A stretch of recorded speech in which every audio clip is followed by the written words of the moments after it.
स्वागत छ गाइज आज मेरो नयाँ मिनी भ्लगमा।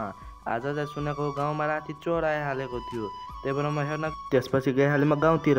गाउँमा आएर हेरेको त यसको गर्लफ्रेन्ड चोरेर लगिहालेको थियो। लोल बिचारा रोइरहेको थियो। त्यसपछि गाइज म साइकलको यो ब्रेकको तार खोल्न लागेँ। त्यसपछि गाइज खुलि नै रहेको थिएन, जबरजस्ती गोरा पनि खोलिरहेको। त्यसपछि यसलाई मजबुरीमा ह्याक्सो ब्लेडले काट्नु पर्यो, देख्न सक्नुहुन्छ। त्यसपछि काटेर पिलासले भाँचिदिए।